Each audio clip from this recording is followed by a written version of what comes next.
feather, light, work, asking, answer, accepting, honoring, all we are, earth to star.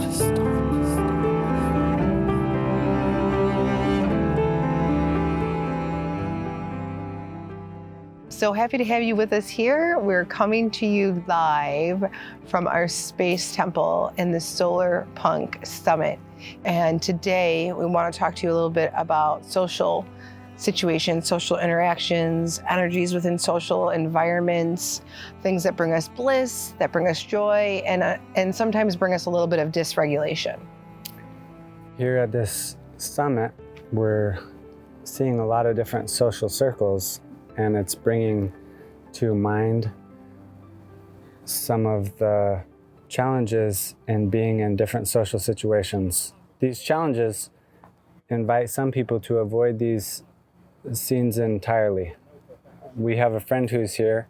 She was just confiding in us last night that she and her husband are considering a separation because she really enjoys these social scenes and an opportunity to listen and dance to music. And she can't seem to drag her husband along to these types of events. He is maybe more introverted. And I can relate with that on some level. I am introverted. I really like to be by myself. I value that time of self-care and reflection and, pursuing whatever lights me up instead of being on somebody else's agenda. Yeah. Which brings me to my next point. We are embodying, mastering the art of being able to be present here in these social gatherings while still also being able to take care of ourselves. So there is a happy medium. So I would like to invite you that if this is something that you've been thinking about for a while, you can practice your schedule autonomy, meaning you can be completely responsible for your time while you're here and not really succumbing to the pressure of a schedule and not succumbing to the pressure of what everybody else is doing. And you can still be present when you feel called and when you want to interact, and then still have a fantastic space temple to come back to and have a little bit more time alone or with your partner or whatever feels good for you. There is a balance, and the invitation here today is to talk to those folks who have been really wanting to get involved in some more of these social gatherings, but maybe are feeling a little bit of that collective pressure and not really sure how to navigate that. In fact, we showed up without an agenda this time. We haven't even looked at the schedule. We don't know and don't really necessarily need to know what's happening on the stage. The stage is wherever we put our attention. Yeah. The stage is wherever we put our heart, just like that's where our home is. Yeah. So we're finding total blast. I was just laughing like I did when I was a kid by the river, making this sound with dragonflies buzzing around us and just wading in the water, just these simple pleasures. They're the best. Yeah. I think this is a good time to talk about, sometimes we feel like resistance to certain situations, which can be really confusing because we also can feel drawn to the same circumstances or situations. And so how do we get around that? And I find it to be not real beneficial to just completely avoid. I myself am definitely guilty of feeling the overwhelm and just immediately putting up a hard boundary and saying no when there is a more graceful way to navigate that and to allow some growth, some healing, some expansion into that space, because we do wind up gaining so much. I can't tell you how many times where I didn't want to go to a dance or I didn't want to go to a group or an event and I just completely didn't go. And I don't even know what I was missing, but there were many times where I didn't want to go and I pushed my edges and I went anyways, and I met some of the most amazing people. I know there's some mornings I don't want to go to dance. I met Cabe at dance. Can you imagine if I didn't meet Cabe?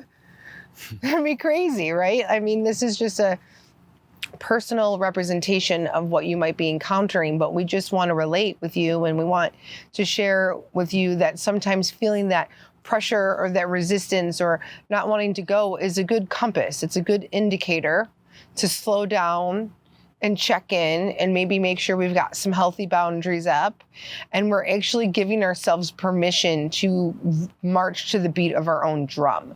I think that's really mostly what the pressure comes from with me, is I don't want to be pushed into something that I may just want to be checking out from the outside. Maybe I go into a meditation, maybe I just go swimming, maybe I create my own meditation while I'm swimming.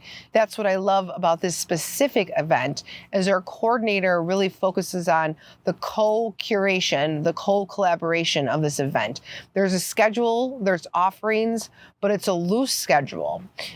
Sometimes you'll be in experiences where it's kind of driven home a little bit more. The schedule's posted everywhere. And, even in those situations, you still have the opportunity to step into your own schedule, your own timeline, and create from there as well. I strongly feel that you maybe embark on the adventure and maybe stay in your space a little bit more than others, and that can be just beautiful too. I literally was marching to the beat of my own drum a little while ago, because there's this heavenly river site down there, and we're by the river enjoying swimming, waiting, connecting with people, taking pictures. Yeah. And then there's this blasting message about regenerative, sustainable something. And I didn't really want to hear about it at the moment. So I literally grabbed my drum and created my own soundscape for myself, took care of myself that way. That's what it's all about, is taking care of ourselves, putting our own needs as a priority. Even at this festival, this place that has an agenda, we have our own agenda. We make our own, we put our attention where we choose to.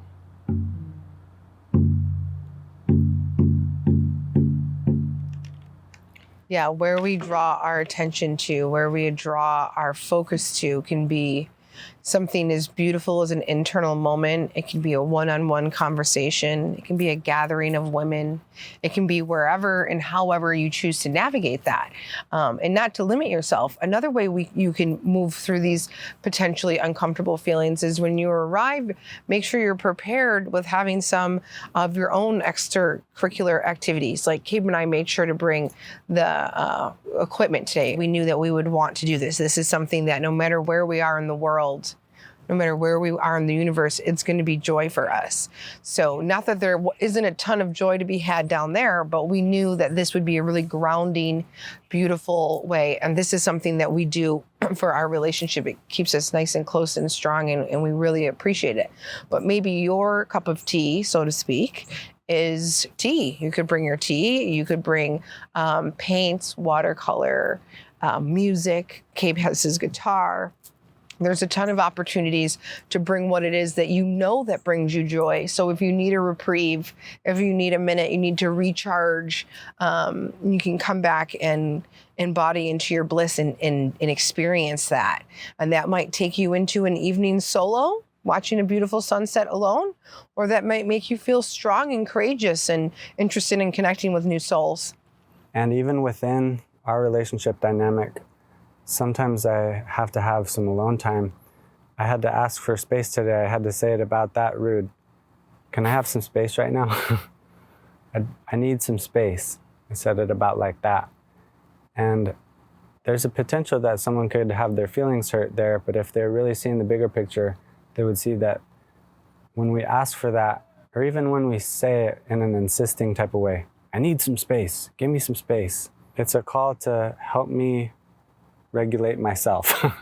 It's a request to allow me to process and think and get my head straight.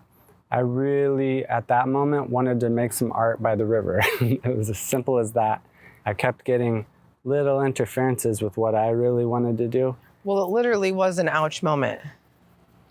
I literally knocked him in the head with my brim. I'm not used to wearing a baseball cap, and I went in for a kiss and knocked him clear in his head. So he was feeling anxiety, trying to get into his moment, and I basically punched him in the face. And honestly, in that moment, had I not been there and I had been sitting next to you, you probably would have been fine. I was just right in the, it didn't mean that I couldn't physically be there. I was just not in alignment with my literal body in that moment. Being the free free-hearted, free, open-minded people that we are, it's natural that we have a path of our own sometimes, and sometimes we got to go take a solo flight. And other times we want to be in partnership, and co-creating has its synergy moments where there's nothing better than settling into the arms of a friend. So I just witnessed, just real quickly, some people, including myself, have had to let go of love and let that bird fly away and potentially come flying back. In my own marriage, that friendship became possibly even stronger. So I feel like every single person on planet Earth has this conundrum of whether to walk alone, whether to walk in partnership. I look to the heron, the heron by its nature is a solo flyer, is wading solo in the deepest water to fish, really honors that time to be alone. And when you look at ducks, they seem more communal, and I also think they might mate for life. Some animals are built that way. I think some people are probably built that way. Some are built in other ways, and communication is totally necessary when it comes to crafting relationships and crafting agreements. One thing I notice about our friend here who's flying solo, even though she's in a partnership and she's married, is that she has an agreement with her partner that she can have some alone time and get out and have the fun that she needs. So she's able to light herself up that way. And meanwhile, he enjoys being at home so he can have his time to himself, time to do whatever lights him up.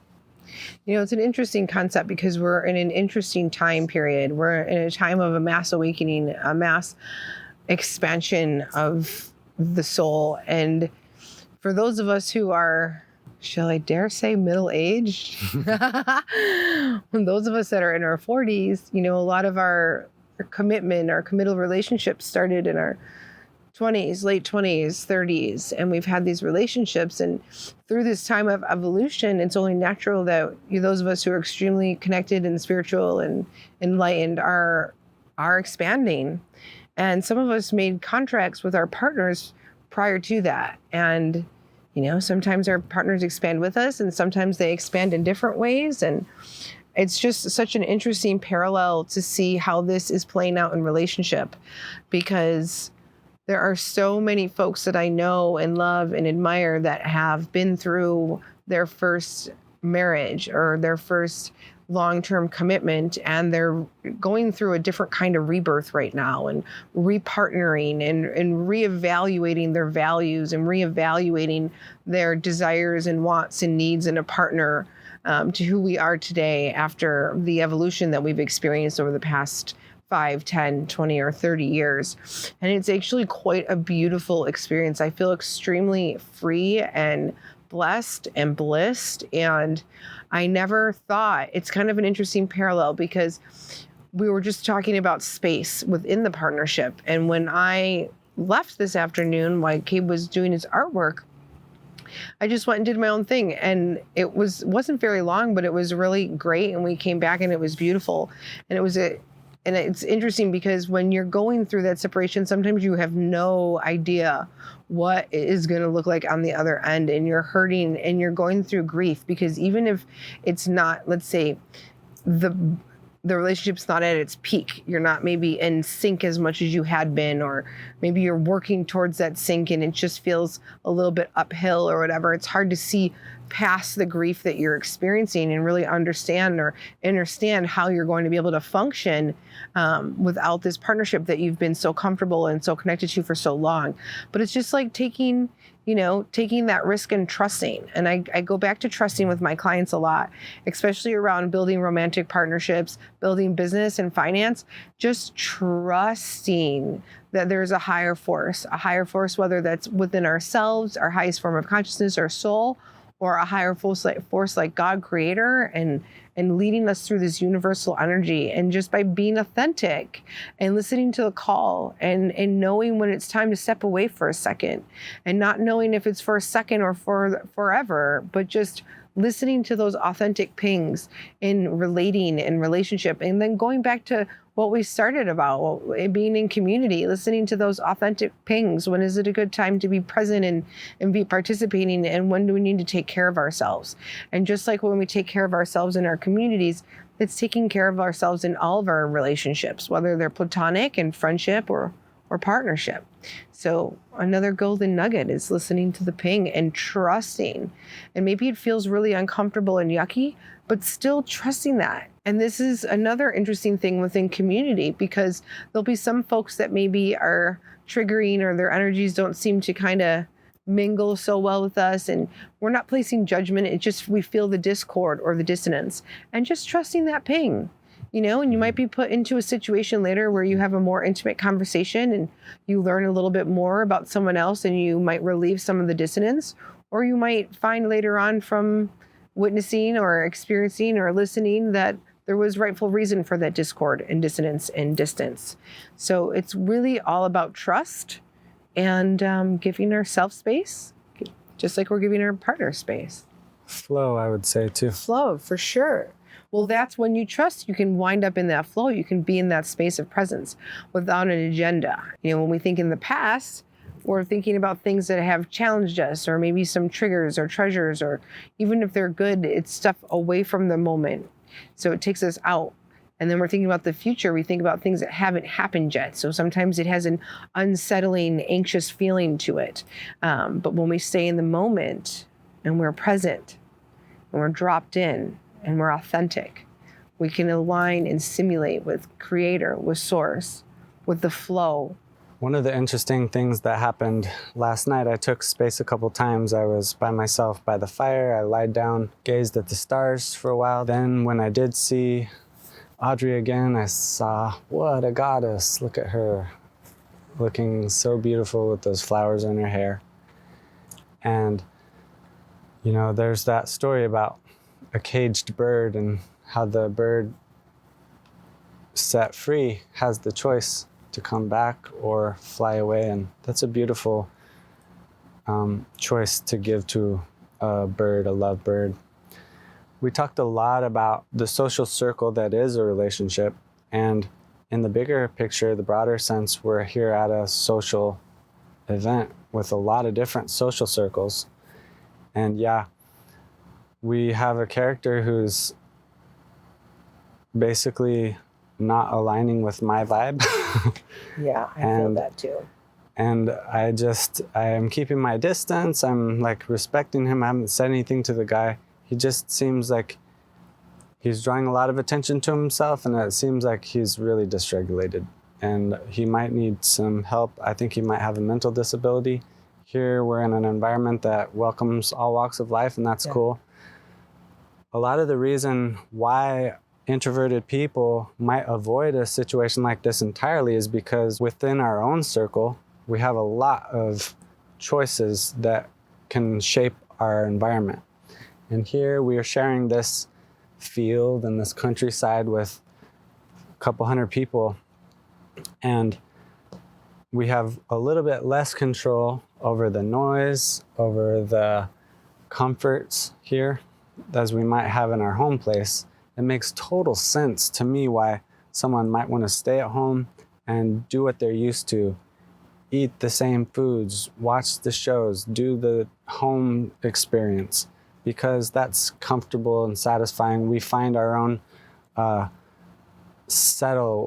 own way of settling into a flow of our own. Here we're surrendering to a greater flow that includes a lot of different people and a lot of different energies and their own flow. And the magic is the synergy effect of different flows coming together in a harmonious way. Two people singing a melody in resonance with each other creates a harmony that's its own thing. It's its own special, precious, unifying thing. And here we're doing that with hundreds of people. Here we're, continually being lit up by conversations. And even if there's something happening on a stage, we're zeroing into these conversations and just being super hyper present with people and with dragonflies and with water and with fire. And with dragons. And we're having a blast in that co-creative space. So everyone can, feel welcomed and comfortable. The basic needs are met here. And so beyond that, each one of us is in charge of our own energy bubble. And as far as I've seen, every single person is respecting each other's boundaries. There are instances where people are commingling in a way that might feel a little bit unsavory or uncomfortable. And in those cases, a person can, use their words, stand in their truth, and hopefully that will be respected. We don't really require anyone outside of ourselves to guide and guard us. So it's an even bigger practice in maintaining our sovereignty, holding our truth, taking care of ourselves, being in our power, in our flow, pursuing what lights us up. Yeah, absolutely. Really well said. Really well said. And you might notice there might be little things like they're providing food for us here. They're providing vegan food in a way that is the way that Gabe and I choose to eat. But we have our own way and we still brought food. And so you can do little things to make yourself more comfortable. But I just really invite you, and I want to even add a little urgency here, to experience something like this at least once.